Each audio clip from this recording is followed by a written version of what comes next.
Hello everyone, আশা করি তোমরা সবাই ভালো আছো। 9th অফ অগস্ট ছিল মামানের মানে আমার বড় বোনজির বার্থডে। সেই মতো আগের দিন 8th অফ অগস্ট রাত 12টার পর কেক কাটা হয়েছিল। এটা হলো তার পরের দিন সকালবেলার ভিডিও। পরের দিন সকালবেলা দিদি আমাদের সবার জন্য লুচি আলুর তরকারি করেছিল। আর বাঙালি বাড়িতে তো এটা কমনই জানো যে বার্থডের দিন সকালবেলা লুচি আলুর তরকারি হবেই। তারপর আয়ানশকে ব্রেকফাস্ট করে দিয়েছিলাম, তাও একটুখানি লুচি নিয়ে নাড়াচাড়া করছিল। তারপরে সেদিন দুপুরবেলা আমি ফার্স্ট টাইম একসাথে 3 কিলো চিকেন রান্না করেছিলাম, এর আগে কখনো করিনি। অ্যাকচুয়ালি আমার দুই বোনজি আমার হাতের চিকেন খেতে খুব ভালোবাসে, তাই করেছিলাম। তারপর দুপুরবেলা আরও যা যা হয়েছিল সব দিয়ে সামনে আমি ওর গুছিয়ে দিয়েছিলাম। তারপর একসাথে সবাই আমরা লাঞ্চ করলাম। করার পর আয়ানশকে আগে লাঞ্চ করিয়ে দিয়েছিলাম।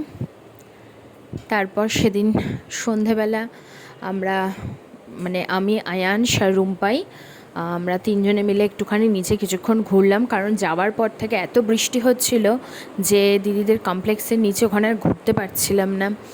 আর আয়ানশ তো বেশিক্ষণ ঘরে থাকতে চায় না, ও একটুখানি ঘুরতে ভালোবাসে, তো ওই জন্য নিচে যেতেও পারছিলাম না, তো তাই সেদিন গেলাম। এটা হলো ওদের ওখানে বাস্কেটবল খেলে সেই জায়গাটা। তারপর এই যে সামনে দেখতে পাচ্ছ এই জায়গাটা হলো দিদিদের কমপ্লেক্সে মন্দির। এটা একটা খুব ভালো পয়েন্ট যে ওদের কমপ্লেক্সে মন্দির আছে, খুব সুন্দর। সন্ধ্যে 7টা বাজলেই এত সুন্দর আরতি হবে, ঘন্টা বাজবে যে মনটাই খুব ভালো হয়ে যাবে। দাঁড়াও তোমাদের দেখাচ্ছি। এই দেখো কি সুন্দর ঠাকুরের মূর্তিগুলো, দেখেছ? রাধাকৃষ্ণের, তারপর শিবেরও মূর্তি আছে ওই সাইডে। ওখানে বসেছিল লোকজন, তাই দেখাতে পারলাম না।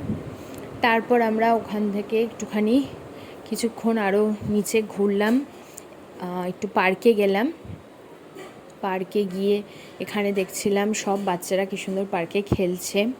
তারপর একটু কাদা কাদা ছিল, ওই জন্য বেশি আর পার্কে ঘুরতে পারলাম না। তারপর ওখান থেকে ওখানে ওদের যে সুইমিং পুল আছে ওখানে একটুখানি গেলাম, ওখানে একটু ঘুরলাম। তো চলো, এইভাবেই সেই দিনটা এরমভাবেই কাটলো। আর কোথাও বাইরে বেরোয়নি, আমরা ওখানেই ছিলাম। তো চলো, তোমাদের সাথে আবার নেক্সট ব্লগে দেখা হচ্ছে। টাটা।